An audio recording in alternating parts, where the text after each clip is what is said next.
Hello guys, good evening. Once again, nagbabalik po ang inyong Kuya Marbs at nagsasabing ang buhay natin dito sa mundo ay temporary lang. Kaya kailangan nating pahalagahan.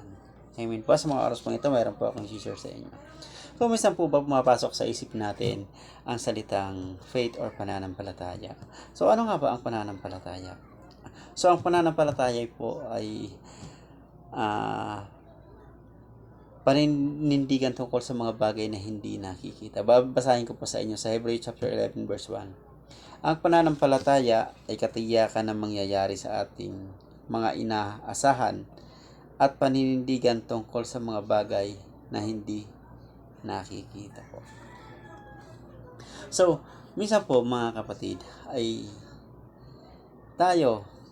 nakakaranas tayo na ang pananampalataya natin ay medyo sabihin na natin na mahina ang ating pananampalataya dahil hindi tayo naniniwala. Ang tao kasi, lalo na ang mga unbeliever po, hindi sila naniniwala hanggat hindi nila nakikita. So, ang nila is, mindset kasi nila ay to see is to believe. Maniniwala lang ako pag nakita ko. Pero sinasabi po ng Biblia, ang pananampalataya ay katiyakan na mangyayari ang ating mga inaasahan at paninindigan tungkol sa mga bagay na hindi nakikita. Amen? So, kailangan po nating manampalataya kahit hindi natin nakikita. Tulad po ng hangin. Ang hangin po hindi natin nakikita, pero nararamdaman natin. Amen po? Ganyan din po ang Holy Spirit. Ang Holy Spirit po hindi natin nakikita, pero kumikilos sa buhay natin, nararamdaman natin. Yan po ang pananampalataya na kailangan natin palakasin sa buhay natin para magkaroon ng katiyakan ang ating mga inaasahan sa buhay. Kung nakakaranas ka man ng pagsubok, kailangan manampalataya ka lang sa Kanya. Manampalataya ka lang sa Diyos. Unang-una po, huwag mong sukuan ang mga pagsubok. Minsan kasi, pag dumadanas ng pagsubok ang isang tao, ang isang Kristiyano, o kahit sino pa man, bumabagsak na agad ang kanilang pananampalataya.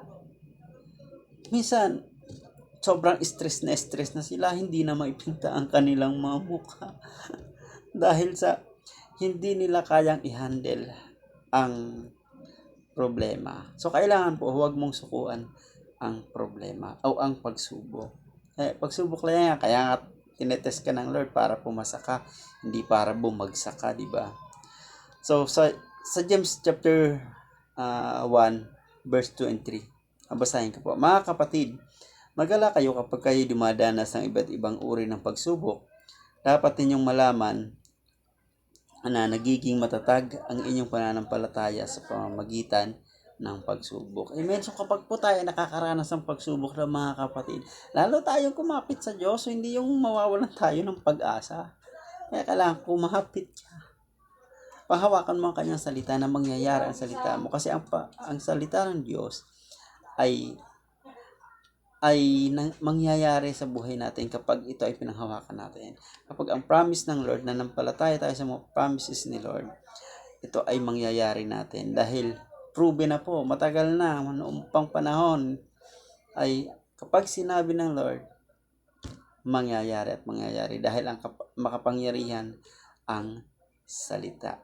Amen? So kaya, lakasan po natin ang ating loob. Pangalawa po ay lumakad po tayo sa Diyos. Walk with God po. Sa 2 Corinthians chapter 5 verse 7, sapagkat namumuhay kami batay sa pananampalataya at hindi sa mga bagay na nakikita. Amen po? Walk with God. Amen? So, lumakad po tayo. Hindi po tayo yung lalakad ng pasuray-suray, hindi po tayo lalakad ng gewang-gewang ka dyan sa daan dahil sa kalasingan mo, hindi ka lalakad dyan sa dahil sa sobrang stress ka, pagod ka. No. Walk with God. Pag sinabi pong lumakad tayo sa Diyos o walk with God is kailangan nakikita sa buhay natin na tayo ay sumusunod sa salita ng Diyos, na tayo ay sinusunod natin at nilalakaran natin kung ano ang pinapagawa sa atin ng Diyos. Sumusunod tayo at nananampalataya tayo. Amen. So, walk by faith, not by sight. Maglakad ka sa pamamagitan ng pananampalataya mo, hindi sa mga bagay na nakikita mo. Dahil kapag sa nakikita mo kasi, matitisod ka. Ibig sabihin na matitisod ka, makawalan ka ng pag-asa. Dahil ang makikita mo dito sa mundo ito, kung doon ka titingin nakikita mo, di ba napakapangit? Puro inuman, puro kasiyahan sila. Wala na silang ibang ginawa, ginugulo nila ang oras sa mga walang kakwenta-kwentang bagay. Imbis na manalangin, imbis na mag-pray, imbis na magsimba, inuuna nilang gumala, inuuna nila ang kung ano-ano, di ba? Kailangan walk by faith, not by sight. Hindi sa mga nakikita natin. Amen? Kaya nga, sabi dito, sapagkat namumuhay kami batay sa pananampalataya at hindi sa mga bagay na nakikita. Alam niyo kung bakit sinabi to? Hindi sa mga bagay na nakikita. Dahil doon ka masisira Doon masisira ang relasyon mo sa Diyos sa mga bagay na nakikita niyo. Pangatlo po, makiisa sa mga kapwa mananampalataya. Amen? So, sumama po tayo sa mga mananampalataya. Sa mga churchmate natin para lalo lumakas yung pananampalataya natin, sumama tayo sa kanila. Para lalo tayong uminit. Yung relationship natin sa Lord, lalong tumibay. Yun, magkaroon tayo ng strong relationship with God. Number 3, makaisa sa mga kapwa mananampalataya. Hebrews chapter 10 verse 25. Huwag natin kaligtaan ang pagdalo sa ating mga pagtitipon, gaya ng nakasanayan ng iba. Sa halip, palakasin natin ang loob ng isa't isa. Lalo na ngayong nakikita nating malapit na ang araw ng Panginoon. Amen po. So, dumikit po tayo sa kapwa mananampalataya natin para hindi tayo manghina. Minsan kasi yung iba ang bilis manghina ng kanilang pananampalataya dahil hindi sila nakikipag-fellowship. Kailangan nakikipag-fellowship po tayo sa mga kapwa natin mananampalataya. Hindi po yung makikipag-fellowship tayo sa kapwa sa hindi natin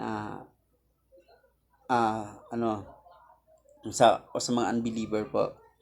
Kailangan makikonnect tayo, tayo sa mga pagtitipon ng mga kapwa nating mananampalataya para yung faith natin lalong tumibay at yung relationship natin sa Lord ay lalong maging strong.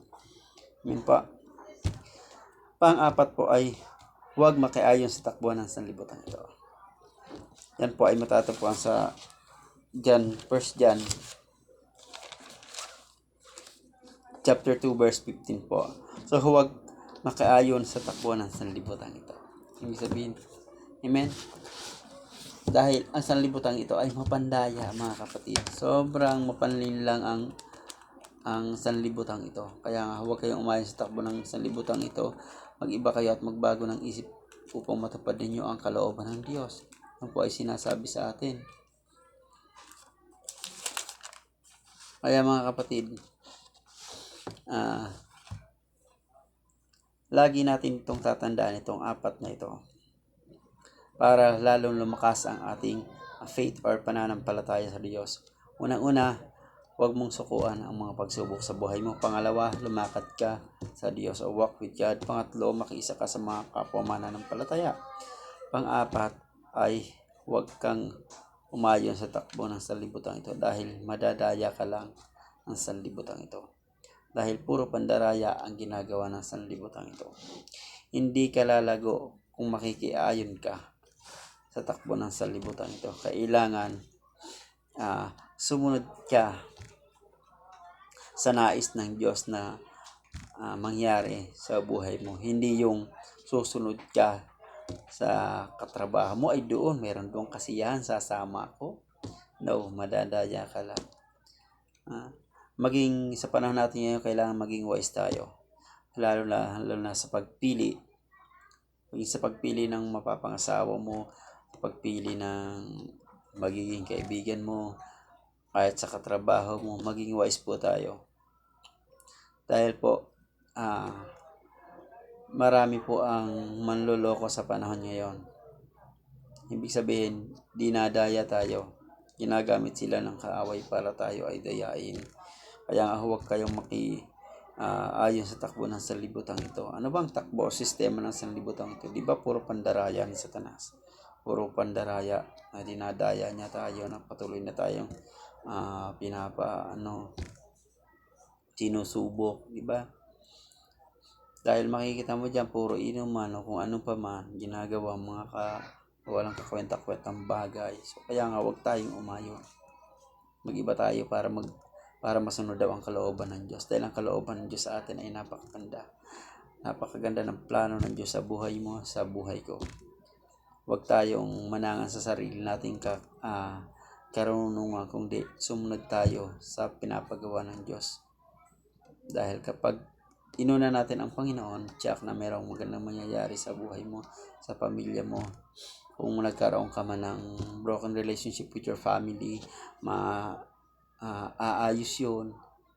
aayusin ng Lord yun, ibabalik sa dati yun. Kung nawasak man ang relationship mo with God, i-restore ng Panginoon yun.